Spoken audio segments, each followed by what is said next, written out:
Welcome to the Connected Leaders Academy virtual conference designed to reshape your vision of transformation. As we navigate the evolving business landscape, our speakers will unveil innovative strategies to manage and initiate change.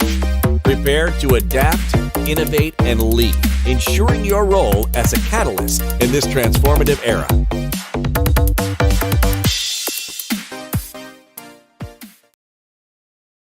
When most people think about legacy, they think about what they'll leave behind: money, memories, meaning. Few of us think about the condition in which we will leave ourselves. Will we leave strength, or will we leave responsibility upon others for our decline? We rarely connect independence with legacy, but I'd offer up that perhaps we ought to, because legacy is not only what we pass down, it is also what we pass on: energy, capacity, resilience, or exhaustion, fragility, dependency. The decisions made today are quietly constructing the legacy we will one day live in. The good news is our bodies are designed for repair. Restoration is possible. Let me ask you this: when you reach the final decade of your life, will you be receiving care, or will you still be able to give it? Picture it with me. Can you carry groceries? Can you lift a grandchild? Live in your home independently, safely, confidently, without someone quietly reorganizing their life around you? Will your final decade be marked by contribution or accommodation? Most people don't lose independence suddenly.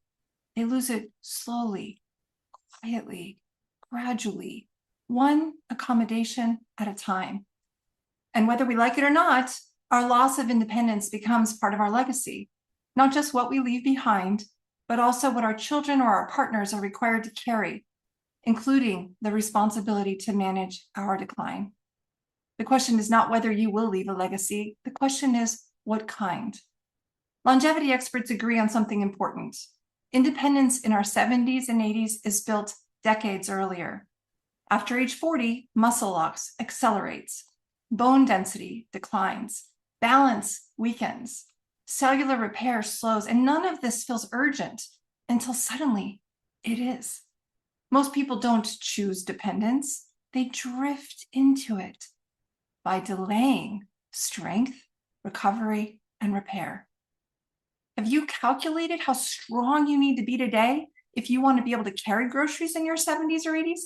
Most of us haven't, but when longevity doctors chart it, it's clear that the vast majority of people are behind, and not by a little bit, but by a lot.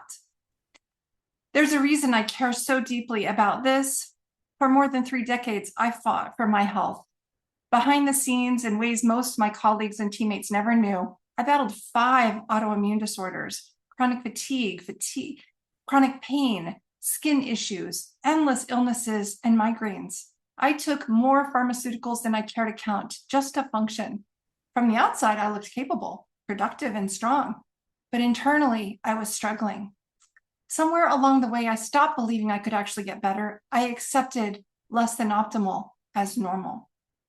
Everything changed the day my husband Jim was diagnosed with early Alzheimer's. The man I loved, vibrant, funny, intelligent, full of life, was suddenly standing on a path that leads only one direction. In that moment, restoration stopped being theoretical. It became urgent, personal, non-negotiable. Finding a way to protect his mind and preserve his quality of life became the most important mission of my lifetime. And I knew something else just as clearly. If I was going to walk that road with him, I had to be strong enough to carry it. Together, we tried everything: DNA testing, mold detoxification, hyperbaric oxygen chamber, ozone blood therapy, pulse electromagnetic frequency maps, microcurrent, hydrogen water, brain tap, infrared sauna, the cleanest diet imaginable, and disciplined exercise. And when none of those moved the needle, we traveled out of country 4 times in a single year for mesenchymal stem cell therapy. $20,000 for him, $20,000 for me, times 4. When you love someone deeply, hope is not optional. You chase it, but nothing we tried changed the trajectory.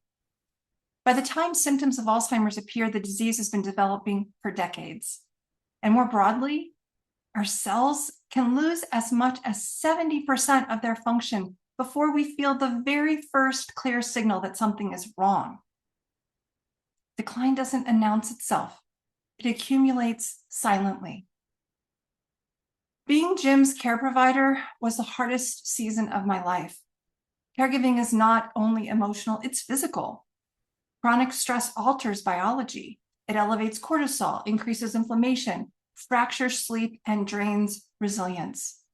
One day I told my sister, I think my heart is breaking. It physically hurts.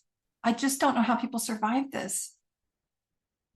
Caregivers often die before the person they are caring for. That's unnerving, isn't it? Before long, I became a statistic, one of the 75 to 90% of people whose healthcare visits are linked to stress. In the midst of that season, something unexpected entered our story. I discovered a light-based technology that supports cellular signaling. And suddenly, the lights started coming back on. What happened next surprised me. Jim, who had been sleeping most of the day, began to reappear. He stayed awake, initiated conversation, and best of all, his humor and personality returned. That playful, flirty spark was back. For the following 18 months, I had my husband back in a way that I thought was gone forever. It did not reverse his Alzheimer's or prevent his death. Maybe if we would have started earlier. But it did restore something priceless, his presence, his joy, our connection. And in doing so, it restored parts of me too. As cellular function improved, my energy stabilized. I slept deeply. My inflammation quieted. Health challenges that I had battled for decades gradually resolved. The long list of pharmaceuticals I had relied upon simply fell away. I want to say something clearly before I go further. I'm not here to claim that this technology cures anything. I'm here to share what supporting cellular signaling through the use of it made possible for my family and for others. There is a lot more to say about the science, but before going there, it's important to understand why this matters so deeply to me. It has been less than 1 year since Jem passed away, and I'm now watching my parents slip into dependence. My mother at 85, my father at 90. It happened quietly. Driving has become concerning. Finances and basic administrative tasks are confusing. Meals and hydration are forgotten. They're both proud and determined to remain self-sufficient, but their bodies are betraying their will. The cumulative effect of these past few years has underscored that health is not just personal, it is generational. When we decline, we do not decline alone. Our aging affects everyone who loves us. That is legacy, not what we leave, but what we leave others to carry. None of us will move through life untouched by loss. At some point, we will grieve someone we love. Many of us will also step into the role of caregiver. Especially when we consider today that nearly half of adults in the United States live with multiple chronic conditions, and even more unsettling, more than half of children now have at least one chronic health issue. This is not normal aging. This is systemic strain. To understand what is happening, we have to look beneath the symptoms to the cellular level, because aging and chronic disease do not begin at diagnosis. They begin in signaling, in stress response, and in cellular efficiency. We're not living in the same biological environment our grandparents inhabited. For the first time in modern history, researchers are questioning whether the next generation will outlive the one before it, largely due to chronic disease and metabolic dysfunction. Today's bodies are navigating challenges previous generations did not face at this scale. Environmental toxins, chronic psychological stress, nutrient-depleted food, pharmaceutical burden, circadian disruption, and more. Individually, these may seem manageable. Collectively, they create sustained cellular stress. And sustained cellular stress leads to inflammation, impaired repair, and diminished resilience over time. Modern medicine is extraordinary in emergencies. It stabilizes and it saves lives. But stabilization is not the same as restoration. For much of my adult life, the options presented to me were surgery or medication. There was little discussion about upstream causes or systemic repair. Pharmaceuticals are designed primarily to modulate symptoms, but they rarely address the upstream drivers of cellular dysfunction.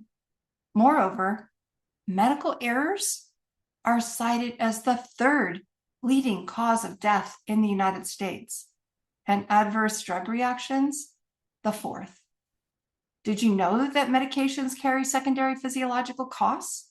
Depletion of nutrients such as magnesium, CoQ10, B vitamins, disruption of the microbiome, mitochondrial stress, and altered metabolic signaling, just to name a few. When symptoms are quieted without restoring cellular efficiency, the underlying imbalance can persist, sometimes progressing silently. Instead of asking, how do we suppress this symptom? What if we asked, why are the cells struggling in the first place? If aging at its core is declining communication, then perhaps the solution is not suppression, but restoration of signal. Longevity experts increasingly agree on something critical. You can exercise, eat well, sleep deeply, meditate faithfully, and still plateau if the body's repair systems are not functioning efficiently. Aging is not simply wear and tear. It is declining cellular communication. Imagine an orchestra where every musician is present and capable, but the conductor's signals are faint or mistimed or non-existent. The instruments are not broken, the communication is. Much of what we call aging begins right there. So what if, instead of suppressing symptoms downstream, we supported signaling upstream? We already understand that the body responds to light. When sunlight touches the skin, it signals the body to produce vitamin D. Light is not foreign to our biology, it is foundational.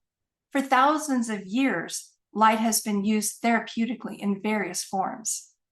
What is less widely understood is that specific wavelengths of light can influence cellular signaling directly. This is not about forcing the body, it is about reminding it. When cellular signaling improves, efficiency improves. When efficiency improves, tissues function better. When tissues function better, systems stabilize. And when systems stabilize, capacity returns. The light-based technology that changed my family's life operates on that premise. I was drawn to it because the biology made sense, but what ultimately convinced me was experience. This small, quarter-sized, drug-free, non-transdermal patch reflects the body's own heat and light to stimulate specific signaling pathways. Nothing is injected, nothing is absorbed. It simply prompts the body to do what it was designed to do: repair, regenerate, and recover. It does not override biology, it restores clarity within it. When Dr. Peck, an anesthesiologist with more than 40 years practicing medicine, said, "This is the greatest medical breakthrough in my lifetime," I leaned in. When Dr. Southwick, a practicing pharmacist for 26 years, said, "I've seen more transformations with this patch in 3 years than with any drug ever over decades," I paid attention. But again, expert opinion was not what settled it for me. It was lived experience. One of the reasons I felt comfortable sharing the patch broadly was its safety and accessibility. With no contraindications to medications, no nutrient depletion, and globally available in 82 countries without a prescription. Its adoption among elite athletes and Olympians speaks to both safety and performance integration. And remarkably, it can be used not only for ourselves, but also for our family pets as well. Restoration is theoretical until you watch it happen. At first, all I knew was what it had done for us. But as I enthusiastically began sharing it with family and close friends, I witnessed changes I could not ignore. My friend's 16-year-old daughter, who had struggled with seizures her entire life, has experienced years seizure-free. A friend living with relentless anxiety and chronic pain began describing a sense of calm and comfort he hadn't felt in years. An 82-year-old friend, Diane, whose wrist pain had limited her daily life for years, found herself moving comfortably again. And then there was Diane's daughter, Vicky. For 10 years, she had lived with a chronic, open, oozing wound that would not close. Antibiotics, steroids, specialist consultation, nothing resolved it. By the time we met, she was being advised to undergo a very aggressive surgical procedure to remove the lower part of her jaw and 3 bottom molars due to abscess and tissue deterioration. Instead, she chose to try supporting her cellular repair. Within 3 months, that 10-year oozing wound closed. The inflamed tissue gradually returned to a healthier appearance. The infection resolved. That is what improved signaling can look like. Diane's story didn't end with her daughter's recovery. It began there. Diane decided to partner with me to help others explore what might be possible for their health. At an age when so many are quietly withdrawing from the world, she chose engagement. She chose impact. She chose to build something that might outlive her. And that is legacy. Not simply the years we live, but the vitality with which we live them. While I'm careful not to claim that the patch heals anyone, what I believe and what I've seen is that when we improve cellular communication, the body resumes the work it was designed to do, and it heals. But how? First, we need to understand what changes as we age. One of the most significant shifts is a decline in stem cell activity, production, and regeneration. Did you know by the time you are 30, half of your stem cells are dormant? And by 60, the vast majority are inactive. That impact alone is tremendous.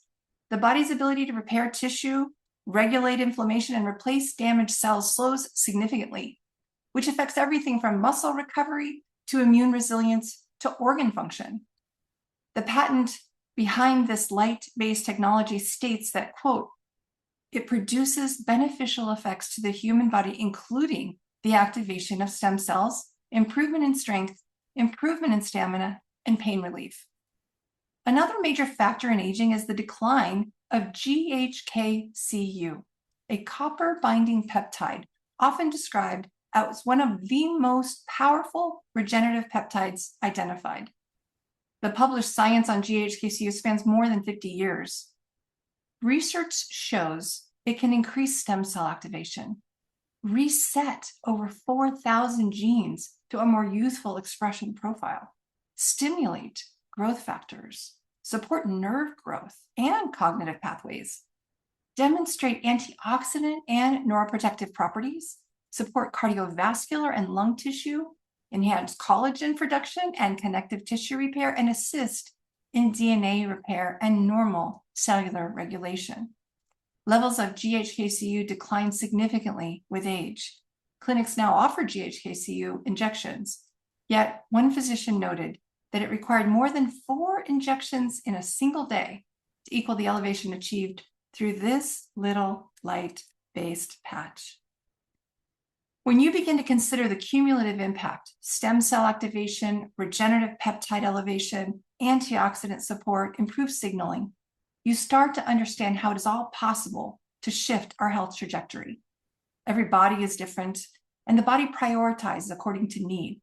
Some individuals notice improved sleep, steadier energy, or enhanced calm, and others experience more dramatic improvements.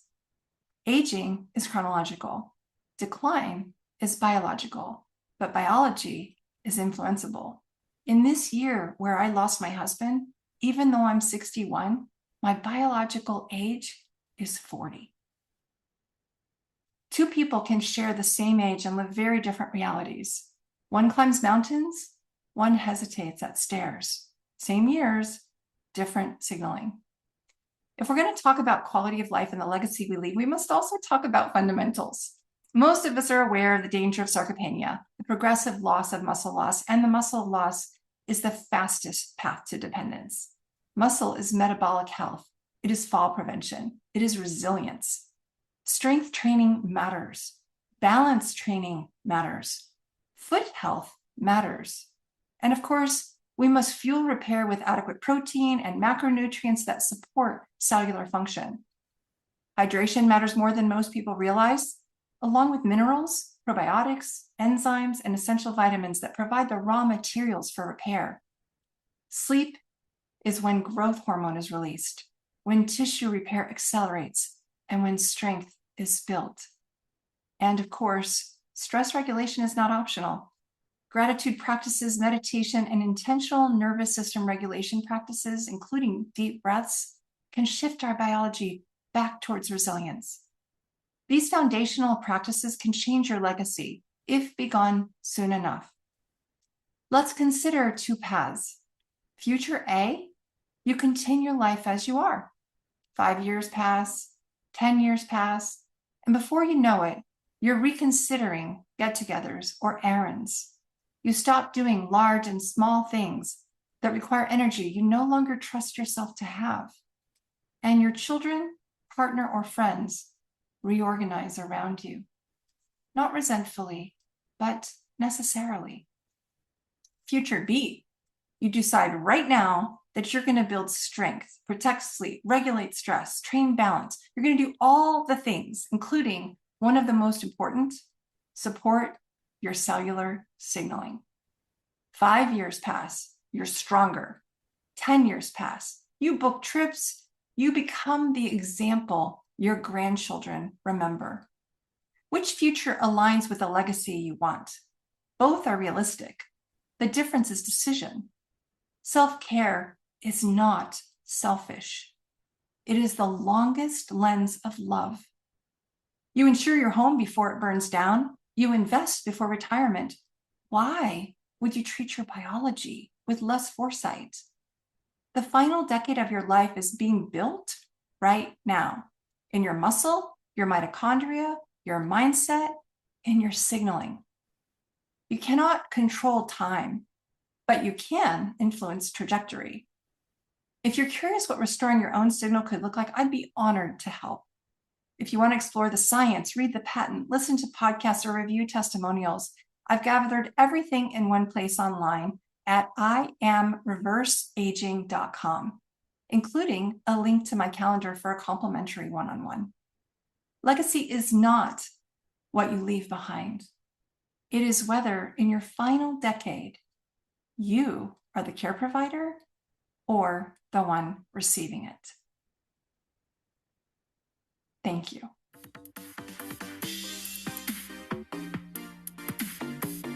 Thank you for participating in today's enlightening session. As we transition to our next expert, remember that each strategy and insight is a step toward becoming a transformative leader in your field. Visit ConnectedLeadersAcademy.com to stay engaged and informed. The journey of change is ongoing. Let's move forward together.